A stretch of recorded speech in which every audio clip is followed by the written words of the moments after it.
You're about to yawn. I haven't even said anything yet, and your brain is already like, "Oop, time to open the mouth portal." Why? Not boredom. Your brain is basically a laptop that overheats and hits fan boost. Yawning floods your skull with cooler blood, stretches your eardrums, and resets your attention like a weird biological reboot. Even wilder, seeing someone yawn can trigger yours, like your neurons are gossiping. Psst, we're tired now. So if you yawn during this video, congratulations! Your brain just did maintenance without asking you.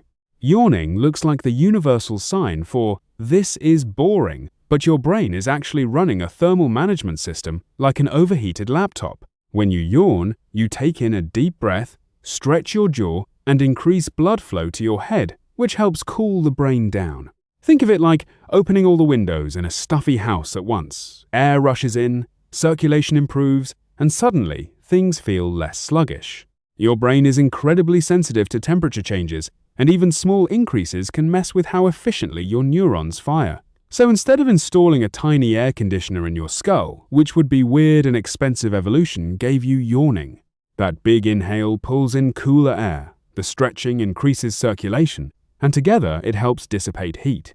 It's less "I'm bored" and more "my brain needs a quick reboot before it starts buffering."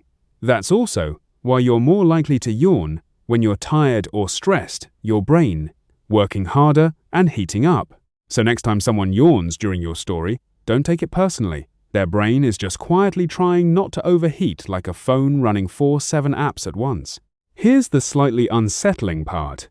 You don't just decide to yawn, you catch it like a social reflex. Seeing, hearing, or even reading about yawning can trigger your own yawn, which is honestly rude of your brain. This happens because of something called mirror neurons, which fire both when you do something and when you see someone else do it. It's the same system that helps you understand other people's actions and emotions, like flinching when someone else trips or feeling awkward when someone waves at the wrong person. When you see a yawn, your brain basically goes, "Ah, yes, we are doing that now," and starts the process. What's wild is that this contagious effect is stronger with people you're emotionally close to. You're more likely to yawn if a friend or family member yawns than if a stranger does. So your brain is not just copying behavior, it's prioritizing social bonds while doing it. Even dogs can catch yawns from humans, which is either adorable or slightly alarming depending on how you feel about your dog syncing with your nervous system. So if you just yawned while hearing this, congratulations, your empathy is working, and your brain just got peer pressured by a sentence.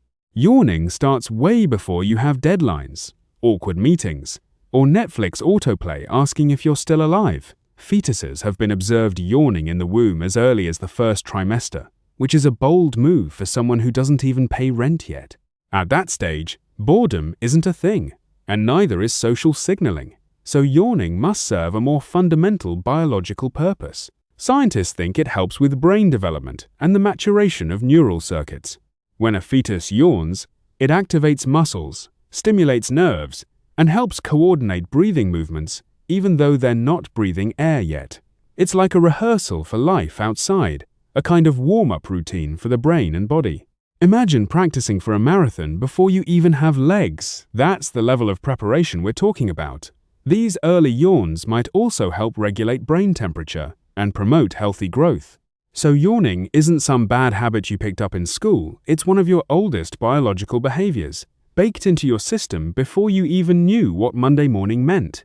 You've literally been doing this since before you were born, which makes your next yawn feel a lot less lazy and a lot more ancestral.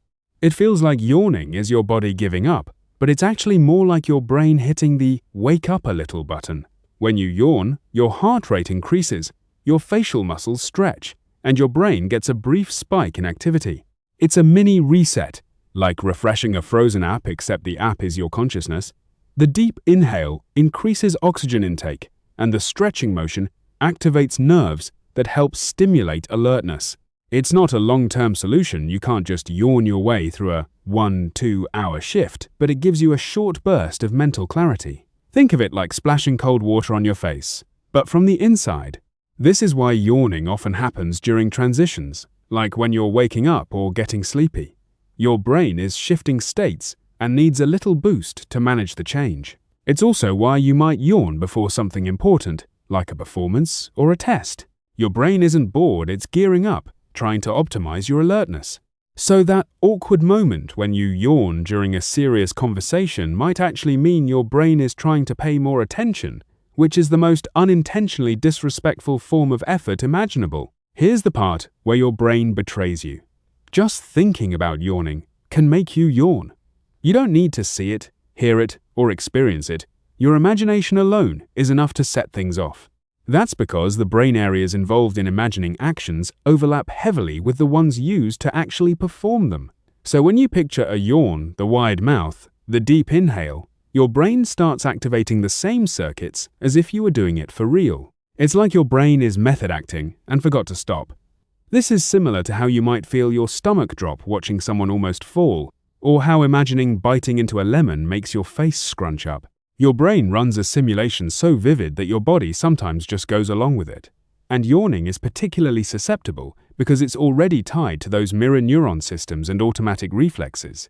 So by now, if you've yawned once or twice, it's not a coincidence, it's a chain reaction your brain kicked off the moment this topic showed up, which means technically, this wasn't just an explanation. It was an experiment, and your face was the lab.